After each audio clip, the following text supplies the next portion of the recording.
And there we have it. January is over and I can make the first video in this 2025 12 episode collection. For the first half of January, I was away spending time with loved ones, which led to me not really having an organised plan on what games I wanted to play or finish or even start. I didn't want to tackle a new game in my backlog that would lead to me sleeping less or not being social. So when I finally pulled out my laptop, me and my girlfriend played Hitman World of Assassinations. Way too much. We had our laptops next to each other and booted up the freelancer mode and just worked through them, seeing how far we could get through the syndicates. And we did okay, but we did fail quite a lot. But it was fun. We celebrated each other's successes, encouraged each other when missions looked dire, and laughed when things went completely wrong. But then it happened. I just had one too many fails and realised I was done. With Freelancer at least. Oh yeah, no, we're not moving off Hitman. So if you know me even a small amount, you'll know that I am somewhat of an enjoyer of acquiring achievements and trophies. So I looked through the achievement list and found a bundle of them that I could work towards for that sweet achievement sound. I met criterias, found areas, assassinated targets in specific ways, all to boost up the level mastery. It was therapeutic after the stress of Freelancer, and we both ended up working through a handful of levels before I had to come home. Me and my friend, say hi Buzz. Hello. Decided that we're going to 100% the Division 2, and with a new event where dead bodies come back to life and a handful of achievements left to achieve, we smashed out the raid and collected a bunch of cards and grinded out gear and levels. We're likely going to power through some more stuff and acquire some rare masks, but overall, that's kind of all we did with the Division 2. None of this footage, by the way, is from the raid, as it was a 20-minute wait time, and after so long I just decided to stop searching because the last time it was 40 minutes. Our experience with the Iron Horse raid was a bit scuffed, and we think someone was cheating as bosses were dying too fast, but overall the raid needed coordination and focused damage segments to finish, and this led to a bittersweet send-off to the Division 2 being achieved 100%. If I have any advice for the raid stuff, it would be group up with people in a call so you can communicate properly and maybe do some research and have someone who can instruct the raid party on how best to tackle things. Tom Clancy's Ghost Recon Wildlands requires no leveling, no carefully crafted build to optimize damage, just raw gameplay and tactical thinking to infiltrate and complete objectives. This was such a nice and well needed break from grinding gear and levels after the Division 2, which is why me and Bears decided to dive in and explore Bolivia and dismantle the cartel one target at a time. Finding weapons and weapon parts to build out your kit are on the map, waiting to be found to deck out your own ghost operative. Each infiltration of enemy bases can be made in broad daylight or under the blanket of night. Stealth reigns supreme here as you mark enemies from a distance and work your way in, taking out enemies without others knowing you're present. But sometimes things can go wrong and you may need to take a gunfight to get to your destination.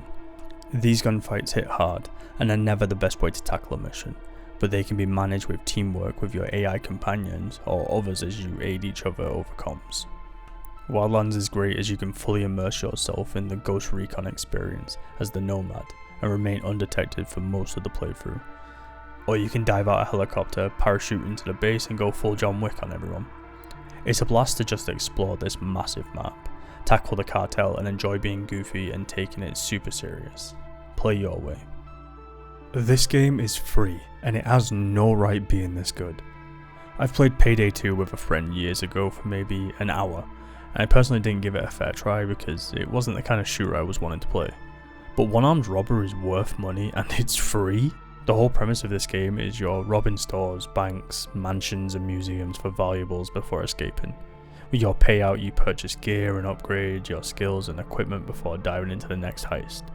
You can go stealth on this game, try not to be detected and escape with valuables, or you can go loud and hear one of the best soundtracks I've ever heard in a game that was free.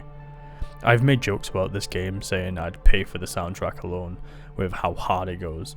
Stealth options are great, but just going loud and being blessed with these songs of SWAT push you to stop you as you gun them down is surprisingly intense and fun beyond anything I thought it could be.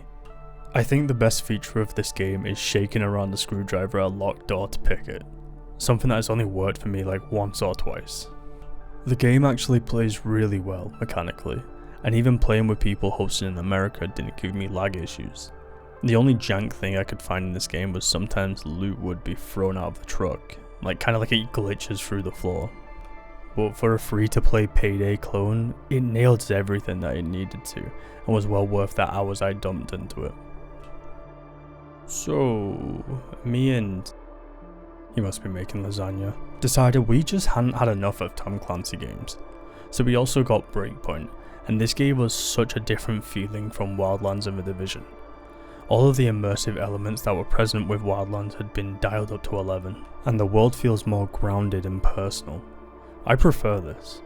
Of course, I had a blast being a nutcase in Wildlands, but Breakpoint scratches that realistic shooter sim itch that I never knew I even wanted. With Ghost Experience, you can turn off gear levels, and just enjoy the game without some arbitrary rarity and level holding you back from playing your way. You can run the first weapon you're given the entire playthrough, and I think that's the best way to immerse yourself in this experience. There are a slew of customization options that allow you to craft the experience that best fits you. You can go full minimalistic and take away all HUD elements and video game assistance to properly immerse yourself into the role of Nomad as you sneak around, infiltrate bases and drop anyone who stands in your way. Gameplay feels tighter, the camera feels closer to the action, and the graphics are night and day against Wildlands.